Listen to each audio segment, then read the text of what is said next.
ॐ श्रुतिस्मृतिपुराणानाम् आलयं करुणालयं नमामि भगवत्पादं शङ्करं लोकशङ्करं शङ्करं शङ्कराचार्यं केशवं बादरायणं सूत्रभाष्यकृतौ वन्दे भगवन्तं पुनः पुनः। ईश्वरो गुरुरात्मेति मूर्तिभेदविभागिने व्योमवद्व्याप्तदेहाय दक्षिणामूर्तये नमः। नारायणं समारम्भां शङ्कराचार्यमध्यमाम् अस्मदाचार्यपर्यन्तां वन्दे गुरुपरम्पराम्। नमस्ते शारदे देवी काश्मीरपुरवासिनी त्वामहं प्रार्थये नित्यं विद्यादानं च देहि मे। ब्रह्मस्वरूपा परमा ज्योतिरूपा सनातनी सर्वविद्याधिदेवी या तस्यै वाण्यै नमो।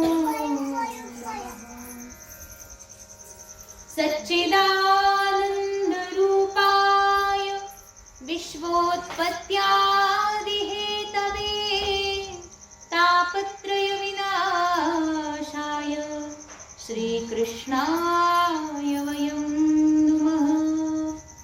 यं प्रव्रजन्तमनुपेतमपेतकृत्यं द्वैपायनो विरहकातर आजुहाव पुत्रेति तन्मयतया तरवोऽभिनेदुः तं सर्वभूतहृदयं मुनिमानतोऽस्मि।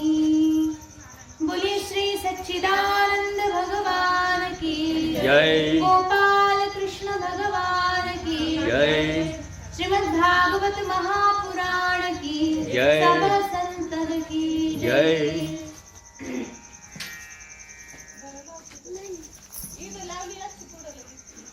श्रीमद्भागवत महापुराण सत्संग ज्यामध्ये काल आपण सर्वांनी श्रवण केलं। महाराज भरत यांचं चरित्र चालू आहे। या भरत चरित्रामध्ये अत्यंत सुंदर कथा जी काल आपण ऐकली। महाराज भरत त्यांनी त्या ठिकाणी वैराग्य धारण केलं। संपूर्ण त्या ठिकाणी साम्राज्य वैभव लक्ष्मी सगळ्याचा त्याग केला आणि शेवटी पुलहाश्रम हरिहर क्षेत्र जे आहे जिथे गंडकी नदीच्या किनाऱ्यावरती जाऊन महाराज भरत यांनी काय केलं, साधना सुरू केली। हर एक प्रकारच्या वासना नष्ट करून अंतःकरणामध्ये परमात्म्याचे चरणचिन्ह स्थापित करून निरंतर आत्मचिंतन करून त्या ठिकाणी महाराज भरत साधनेमध्ये रमले। ज्यामध्ये बघा एकदा असं झालं, महाराज भरत गंडकी नदीमध्ये स्नान करून बाहेर आले एक दिवस आणि स्नान करून त्यांनी संध्या उपासना आदी त्यांचे जे नित्यकर्म आहे ते पूर्ण केलं आणि नित्यकर्म पूर्ण झाल्यानंतर 3 मुहूर्त नदीच्या किनाऱ्यावरतीच एकाग्र चित्त करून बसले। महाराज भरत बसले तेव्हा आश्चर्य त्यांना एका गोष्टीचं असं झालं। एक हरिणी होती आणि ती हरिणी जी आहे ती अत्यंत तहानेनं व्याकुळ झाली आणि पाणी प्यायला गंडकी नदीमध्ये आली। ती हरिणी त्या गंडकी नदीच्या पाण्यामध्ये प्रवेश करून पाणी पीत होती। तेवढ्यात शेजारच्या बाजूला तिने बघितलं की एके ठिकाणी एक सिंह ज्याने की अत्यंत लोकांना त्या ठिकाणी भय प्रदान करणारी लोक कातर अशा प्रकारची गर्जना ऐकली त्या सिंहाची। आणि जशी ती गर्जना ऐकली तसं ती हरणी जी आहे ती प्रचंड घाबरली तसे हरणांचा स्वभाव आहे घाबरटच असतो. तर त्या ठिकाणी जशी ती घाबरली, अत्यंत त्या ठिकाणी आकुळ व्याकुळ झाली, जीव जाईल अशा प्रकारे ती व्यथित झाली. म्हणून त्या ठिकाणी हरणीने काय केलं तर उठली, धाडकन त्या ठिकाणी पाण्यामध्ये उडी मारली आणि पैल तीरावरती जावं म्हणून त्या ठिकाणी प्रयत्न करू लागली. आणि पलीकडे तीर तर तिला काही मिळालं नाही इतक्यात, परंतु बघा तिचे प्रयत्न की मला पलीकडे जायचं आहे. आणि तिचा हा प्रयत्न होता की ती गर्भिणी होती आणि गर्भिणी असल्यामुळे पोटामध्ये शिशु आहे त्याला वाचवण्याकरता आणि स्वतःचा जीवही वाचवण्याकरता त्या हरणीने त्या ठिकाणी पाण्यात उडी मारली. परंतु दुर्घटना ही झाली की हरणीने पाण्यात उडी मारली, त्याचबरोबर त्या ठिकाणी तिचा गर्भपात झाला आणि तिचा जो गर्भ होता त्या पाण्यामध्ये प्रवाहित होऊ लागला. पुष्ट झाला होता गर्भ आणि त्या पाण्याच्या प्रवाहामध्ये त्या ठिकाणी ते हरणीचं छोटस पिलू पाण्याच्या वेगामध्ये प्रवाहामध्ये वाहू लागलं. बघा, एक तर सिंहाची डरकाळी, दुसरं म्हणजे तिला तिथे प्रसव झालेला आहे आणि त्यानंतर ती नदी पार करायची आहे. या सगळ्या भीतीमध्ये कष्टामध्ये ती अत्यंत पीडित झाली आणि शेवटी धावत पळत ती एका गुहेमध्ये गेली आणि तिथे जाऊन काही थोड्याच वेळामध्ये मरून पडली. अशा प्रकारे ती हरणी निघून गेली. इकडे महाराज भरत बघतायत हे दृश्य. त्यांनी बघितलं की एक छोटस एकदम कृष्ण मृगीचं पिलू म्हणजे काळं हरिण होतं. काळं हरिण खूप सुंदर असतं महाराज आणि शुभ असतं. काळं हरिण जे त्याच्या अंगावरचे जे काय म्हणतात ना ते मृगचर्म ज्याला म्हणतात, त्याच्यावर अंगावरचं जे चामडं आहे ते चामडं त्या ठिकाणी साधक लोक अंगावरती घालतात, मृगचर्म घालतात. ज्या मेलेल्या हरणाची जी कातडी असते ती अंगावरती घालतात. जशी राजा भरतांनी सुद्धा मृगचर्म कृष्ण मृगचर्म घातलेलं आहे. अशा प्रकारे अनेक लोक आहेत जे की ते मृगचर्म घालतात, आसन म्हणून पण वापरतात. तर मग इथे सुद्धा त्या ठिकाणी ते कृष्ण मृग जे आहे ते छोटंसं हरणाचं पिलू ते राजाने बघितलं आणि त्याला आश्रय प्रदान केला, हातामध्ये उचलून घेतलं. म्हणले अरे ओहो केवढं छोटंसं बाळ आहे आणि किती गोड आहे, इतकं छोटंसं बाळ आणि त्याचा जीव आता जाईलच, त्याला आई राहिलेली नाही आणि त्याला कुणी बंधू बांधव सुद्धा राहिले नाही, सगळीकडून हा बिछडलेला आहे.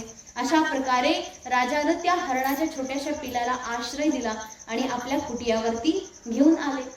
आता हरणाच्या पिलाला आणल्यानंतर राजाच्या साधनेत झालेला फरक.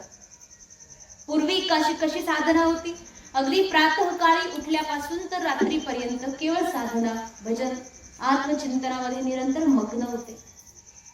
सायंकालीन, मध्यान्हकालीन, प्रातःकालीन, त्रिकाल संध्या जी आहे तिचं व्यवस्थित प्रकारे आचरण करत होते.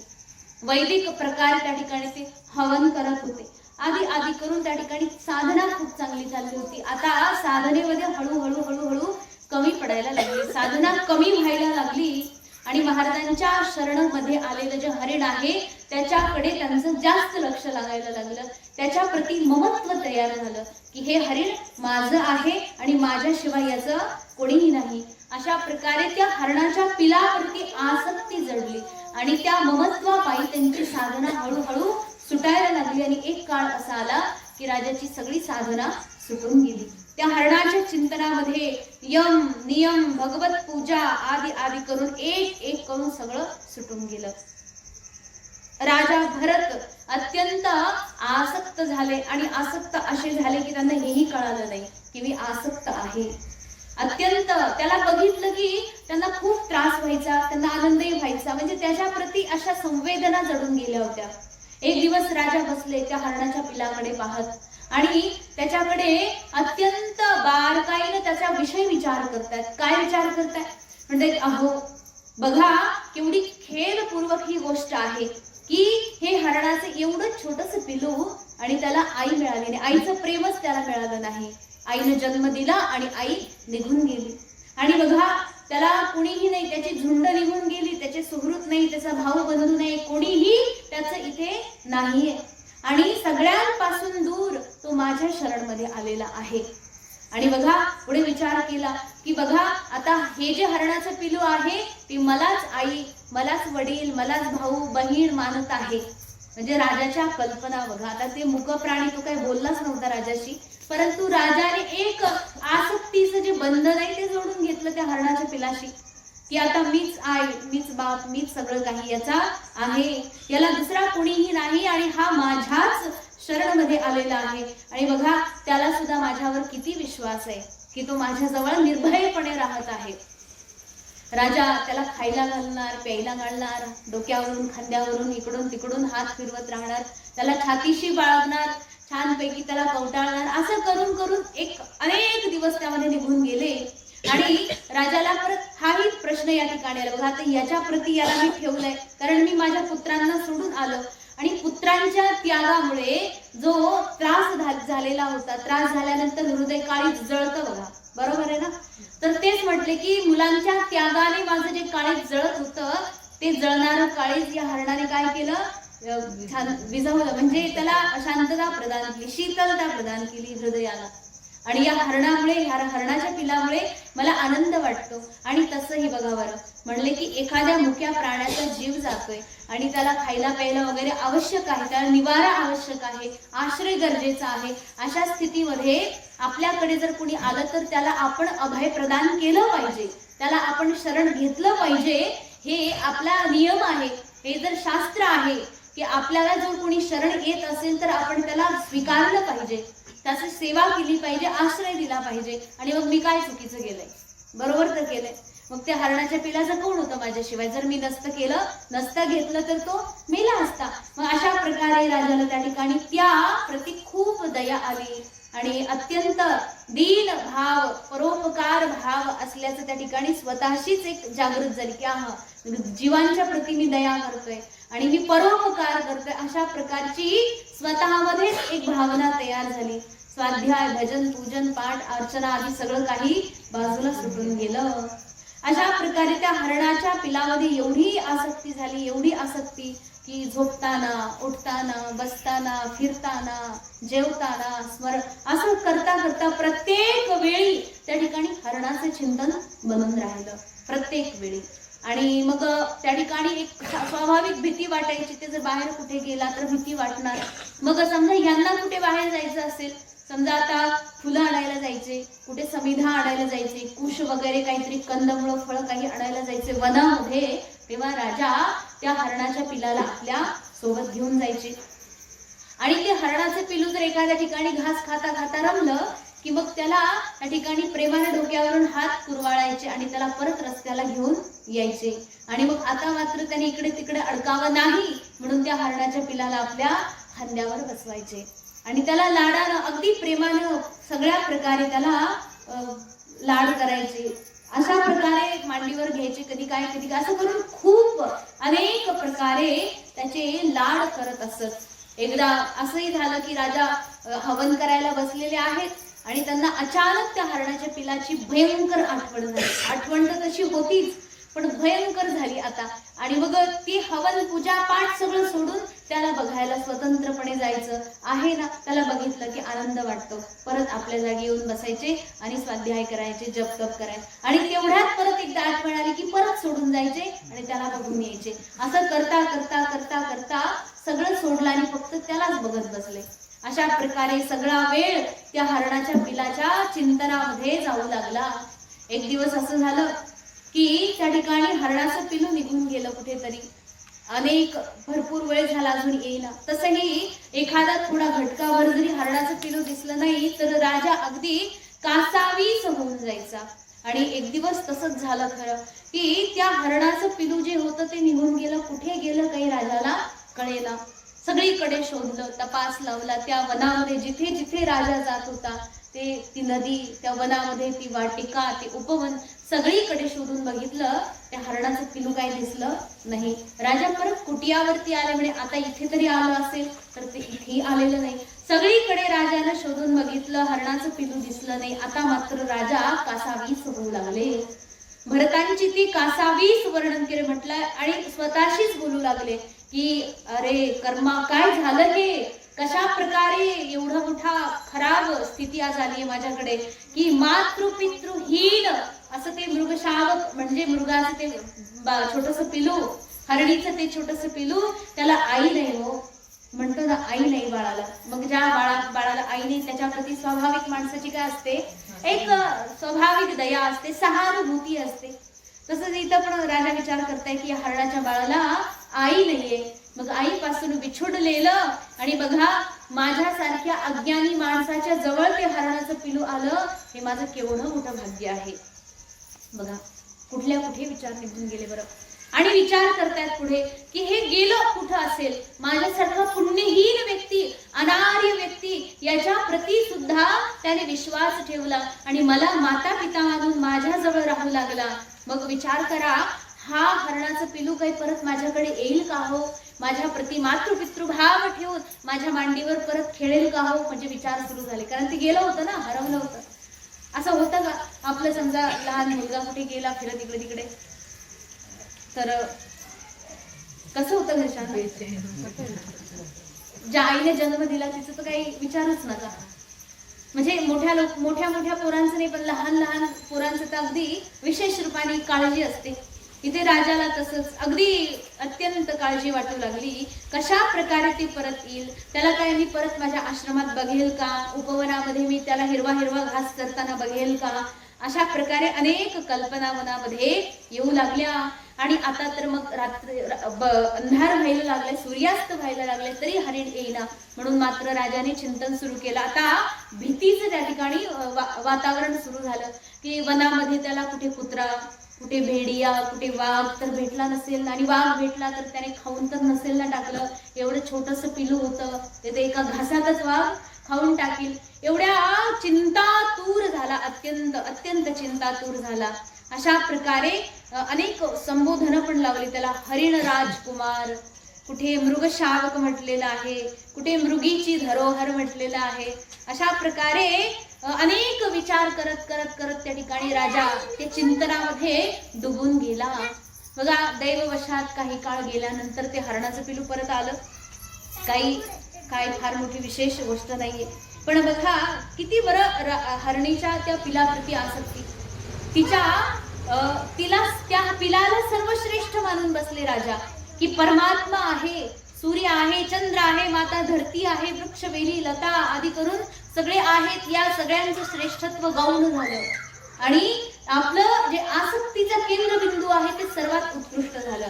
बघा हे आपल्यासारख्या सगळ्या लोकांची उदाहरणं आहेत की आपण त्या ठिकाणी राजानं तर समजा त्या मृग शावकाच्याच मध्ये आसक्त झालेले आहेत, परंतु आपलंही तसंच आहे, काय वेगळं नाहीये.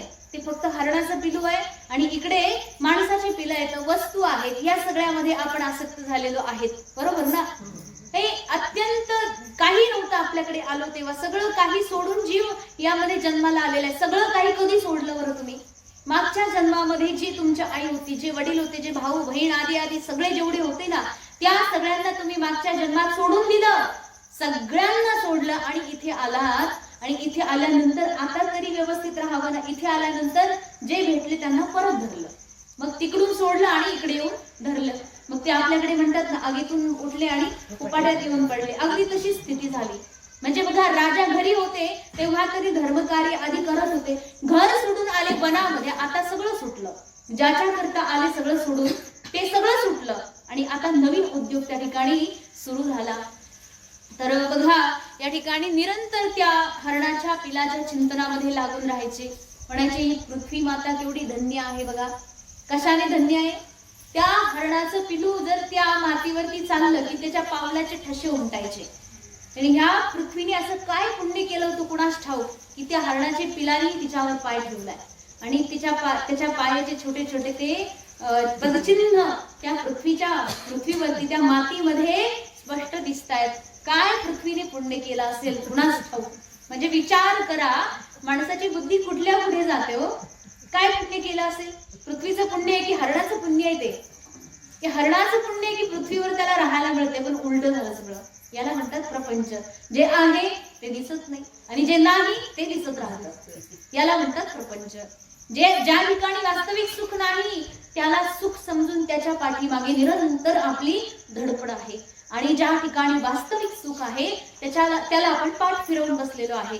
मग ही प्रपंचाची वास्तविक स्थिती आहे. जे नाही ते आपल्याला दाखवत बसते आणि जे वास्तविक आहे ते आपल्या दृष्टीला कधी पडू देत नाही, त्याला म्हणतात प्रपंच ही माया आहे. भगवान परमात्म्याची माया काही साधारण नाहीये. माया, जवनिका सगळ्यांना अत्यंत मोहामध्ये टाकून देणारी आहे. मग या ठिकाणी बघा राजाचं एवढं मोठं तप होतं. राजा भरत त्या ठिकाणी भगवान ऋषभदेवांचे पुत्र आहेत, सगळ्यात मोठे. भगवान ऋषभदेवांचा उपदेश त्यांना मिळालेला आहे. मोठ्या मोठ्या साधू संत महापुरुषांचा उपदेश मिळालेला आहे. 1 करोड वर्ष राज्य शासन केलं असा विवेकी राजा, ज्या राजाने निरंतर अश्वमेधादी अनेक यज्ञ केले, प्रजेचं त्या ठिकाणी वात्सल्य व प्रेम त्यांना देऊन त्या ठिकाणी प्रजेचं पालन केलं, असा राजा त्या ठिकाणी वनामध्ये येऊन अविवेकी कसा झाला? एवढ्या छोट्याशा कारणावरून एवढा मोठा अविवेक कसा काय झाला की जन्मभर केलेल्या कर्म सगळे वाया गेले का? मग एवढ्या छोट्याशा हरणाच्या पिलामध्ये एवढं छोटंसं हरिण, हा राजा पृथ्वीच्या साम्राज्यामध्ये कुठेही आसक्त झाला नाही, बांधला गेला नाही. परंतु एक छोटंसं हरणाचं पिलू सुद्धा त्याला बांधण्याकरता पुरेसं आहे. बघा माणसाकडे केवढं सामर्थ्य आहे, तरी पण तो बांधून जातो, स्वतःला बद्ध समजतो. जसं एखादा हत्ती आहे आणि त्या हत्तीच्या पायाला आपण बांधण्याकरता दोरी म्हणून वापरलं काय? कमळाची नळी असते ना, ती कमळाच्या फुलाची नळी, त्या एकाला एक जोडायची कमळाची नळी आणि त्या हत्तीच्या पायाला बांधून एखाद्या खांबाला बांधायची आणि म्हटलं हत्ती बांधला आम्ही. शक्य आहे का हो हे? हा, म्हणजे विचार करा, तुम्ही हत्तीला बांधताय कमळाच्या नळीने. हत्तीकडे ते सामर्थ्य आहे की नुसता असं झटका मारायची गरज नाही त्याला. नुसता पाय उचलला की ते काय होईल? तुटून जाणार आहे ती दोरी. तीच दोरी आपल्या पायात बांधलेली आहे. आपण हत्तीपेक्षा काही कमी बलाढ्य नाहीयेत. हत्तीसारखं बळ आहे आपल्याकडे आणि या प्रपंचाची एवढी कमकुवत दोरी आपल्या पायाला बांधलेली आहे. पण आपण जागचं हलायलाच तयार नाही. अहो हलून बघा, ती दोरी तुटून जाते की नाही? तुटेल ना? एवढीशी पण नाही ती दोरी. बघा जेव्हा एक क्षणामध्ये मृत्यू येतो तेव्हा तुटतेच ना ती दोरी. ज्या लोकांशी तुमची ती दोरी तुटलेली आहे तिथे ती दोरी बरोबर तुटते. पण तरीही आपण मृत्यूची वाट बघतो की मेल्यानंतरच मी यांच्यापासून वेगळा होईल, मृत्यूशिवाय यांच्यापासून मी वेगळा होऊ शकत नाही. पण वेगळं तू व्हायचंच आहे ना. तुझी इच्छा असो अथवा नसो, ती मृत्यू कोणाचं ऐकत नाही. मग त्याच्या अगोदरच जर आपण वेगळं झालं तर काय फरक पडतोय? एवढं मोठं बल असून आपण स्वतःला निर्बळ समजून बसतो, दुर्बळ समजून बसतो. एक बलाढ्य व्यक्ती स्वतःला दुर्बळ समजतो, याच्यापेक्षा मोठी खंत असणारी गोष्ट काय? बघा ते गाढव असतं ना, कुंभाराकडे काय असतं? ते खेचर गाढव वगैरे. आणि कुंभार कधीही दोरी बाळगत नाही गाढवाला बांधण्याकरता. दोरी ठेवतच नाही, कारण समजा कुठे गेल्यानंतर दोरी पाहिजे की नाही गाढवाला बांधायला, ते जाईल ना कुठे निघून. पण कुंभार कधी बांधत नाही दोरीने गाढवाला. काय करतं ते? त्या गाढवाच्या पायाच्या मागच्या पायाजवळ काहीतरी दोरीने बांधल्यासारखं वगैरे असं करतो, तो ऍक्शन करतो. फक्त गाढवाला वाटतं मी बांधलो आहे, हलत नाही, जागचा बांधलाय, बद्ध आहे असं समजतो. बघा इथे हेच बंधन आपल्यासाठी आहे, ते दिसतच नाही. दिसतं का? कोणत्या दोरीने तुम्हाला प्रपंचाशी बांधलंय? दिसत नाहीये. याचा अर्थ दिसत नाही म्हणजे नाहीच आहे ती मुळात. आणि जर असेल तर ती आपली भ्रांती आहे. जर आपण ते बंधन नसतानाही बंधन समजतो तर हा मूर्खपणा नाही तर आणखी काय? बंधन नाहीये मुळात. हा आत्मा सदा सर्वदा बंधन मुक्त आहे. कोणत्याही प्रकारचं बंधन या आत्म्याला असू शकत नाही, परंतु निव्वळ भ्रांती आपली. या वस्तूंच्या प्रती फक्त मोहाचा पाश बद्ध आहे आपल्याला, केवळ मोह. आणि याच्यावरती आपल्याला सत्संगाची कुऱ्हाड घालायची आहे, जेणेकरून आपण मोहापासून, त्या प्रपंचापासून बद्ध जो आहे मोह, त्यापासून तुटून जाऊ, दूर होऊ. ही साधक अवस्थेमध्ये आपल्याला करण्याची गोष्ट आहे. सिद्धावस्थेमध्ये तसंही आत्मा तर मुक्तच आहे, मग आणखी कोणाला मुक्त करायचे? शरीर तर तसंही कोणाचं नाही आहे आणि आत्मा तसाही मुक्त आहे. मग हे बंधन कोणाचं आहे? बस जीवाचं बंधन आहे. याला जर त्या ठिकाणी समजूत घातली आणि तिथून काढलं ना एकदा की मग तुमचं कल्याण झालं म्हणून समजा. इथे राजा भरत, बघा उदाहरण किती सुंदर भागवतामध्ये एक असं उदाहरण आपल्याला दिलंय की भागवत एकदा जर एका माणसाने ऐकलं तर, मनापासून जर ऐकलं तर प्रपंचा प्रति विरक्ती व्हायला पाहिजे. मनापासून ऐकलं तर हा आणि चिंतन केलं तर प्रपंचाप्रती आपोआप विरक्ती होऊन जाईल. हे काहीही खरं नाही. वास्तविक केवळ भगवत चिंतन ही आहे याच्यावर विश्वास बसेल त्याकरता हा सत्संग आहे. राजा भरतांच्या चरित्रामधून हे आपल्याला शिकायला मिळतं की तो राजा एवढा बलाढ्य होता, एवढा विवेकी होता की एवढ्या पृथ्वीचं राज्य करूनही त्या पृथ्वीच्या राज्य शासनामध्ये, त्या राजगद्दीमध्ये, पुत्रांमध्ये, पत्नीमध्ये आसक्त झाला नाही, पण ते छोट्याशा हरणाच्या पिलामध्ये सुद्धा आसक्त होऊन गेला. अशा प्रकारे त्या मृग बालकाप्रती अत्यंत आसक्त झालेला हा राजाचं शरीर आता त्या ठिकाणी दुर्बळ झालं, कसं क्षीण होऊन गेलं. आता शरीर सुटण्याची वेळ आली आणि राजा आता विचार करतोय काय, म्हणजे मृग बालक तर शेजारी बसलेलंच आहे, राजाच्या सेवेमध्ये आहेच आहे, आणि त्यामध्ये राजाच्या डोक्यावरती मृत्यूनं काय केली, दखल दिली. आता राजाला कळते की माझा मृत्यू होणार आहे. विचार करते मी गेल्यानंतर आता या हरणाच्या पिलाचं काय होईल, त्याला कोण खायला देईल, त्याला खायला मिळेल की नाही मिळेल, माझ्याशिवाय सगळ्या संसारात याचं कोणी नाही. बघा, कोणीही नाही असा विचार केला. त्या हरणाच्या पिलाला कोणीच नव्हतं, पण राजा भेटला ना. राजा गेल्यानंतर असाच कोणीतरी अजून भेटेल ना, का काळजी करायची, परमात्मा आहे ना.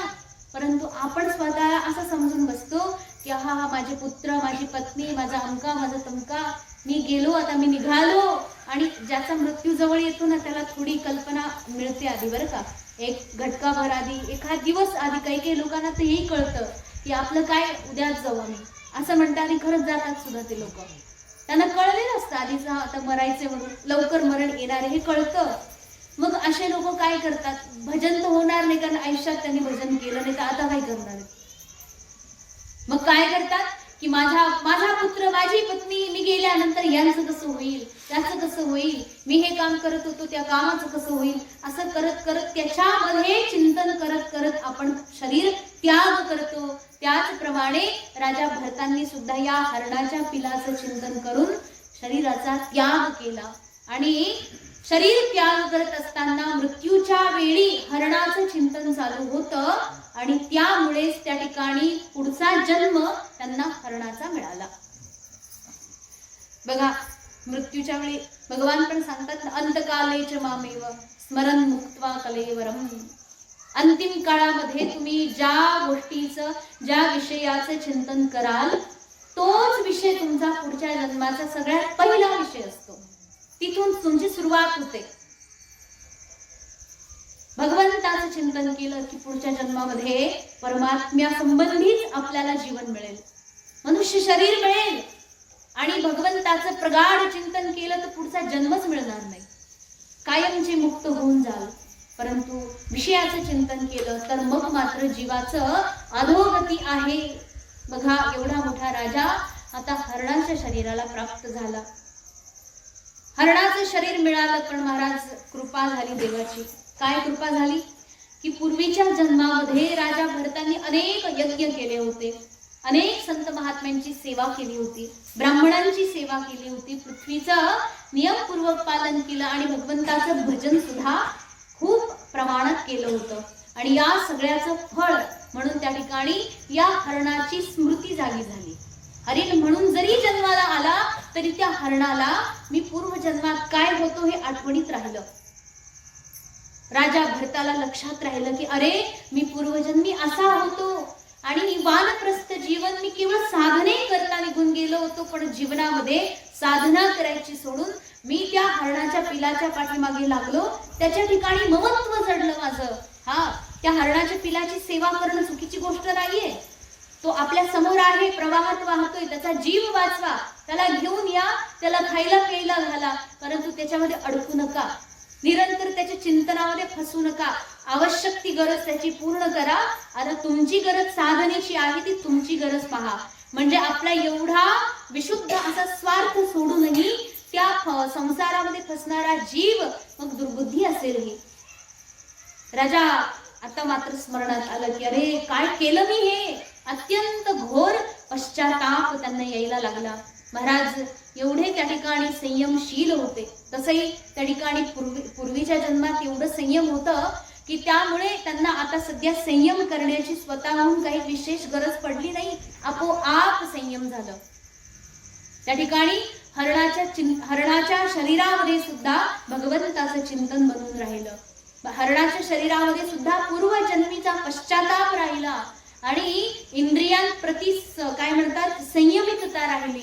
आणि राजा त्या ठिकाणी काय केलं त्यांनी, ते हरणाच्या शरीरामध्ये असणारा राजा भरत त्यांनी गंडकी नदीच्या जवळ गेले, त्याच क्षेत्रामध्ये गेले जिथं त्या ठिकाणी कालंजर पर्वत जो आहे ना, तिथे जाऊन त्या ठिकाणी शालग्राम तीर्थ, जिथे शालग्राम भगवान मिळतात गंडकी नदीमध्ये, चक्र नदी आपण ज्याला काल वर्णन केलं होतं, तिथे महाराज गेले आणि अर्ध शरीर त्यांनी गंडकी नदीमध्ये बुडवलं, अर्ध शरीर गंडकीच्या बाहेर ठेवलं, जिथे पुलस्त्य आणि पुलह ऋषींचा आश्रम आहे. आणि त्या गंडकी नदीच्या किनाऱ्यावरती महाराजांनी अर्ध शरीर पाण्यात ठेवून अर्ध शरीर बाहेर ठेवलं आणि मृत्यूची वाट बघू लागले. कारण की मृत्यू या शरीराचा जर परित्याग केला, मृत्यू झाला तर पुढचा जन्म चांगला मिळेल आणि त्यामधून आता मात्र वास्तविक भगवत चिंतन करून मोक्ष मिळेल, अशा प्रकारची त्या ठिकाणी राजाने व्यवस्था बनवली. आणि या मृगाच्या शरीरामध्ये, मृगयोनीच्या शरीरापासून त्यांना मुक्ती मिळाली. मुक्ती म्हणजे हा मोक्ष मिळाला नाही बरं का, इथे या मृगाच्या शरीरामधून मोक्ष मिळाला. जीवनमुक्त होण्याकरता आता त्यांना नवीन अत्यंत सुंदर अशा प्रकारे मनुष्य शरीर परत एकदा प्राप्त होईल. तर ती जी कथा आहे ती आपण उद्या ऐकूयात. झालेली सेवा भगवत चरणी समर्पित करून गाणीला विश्राम देऊ. ओम पूर्णमदः पूर्णमिदं पूर्णात् पूर्णमुदच्यते पूर्णस्य पूर्णमादाय पूर्णमेवावशिष्यते. ओम शांती शांती शांती.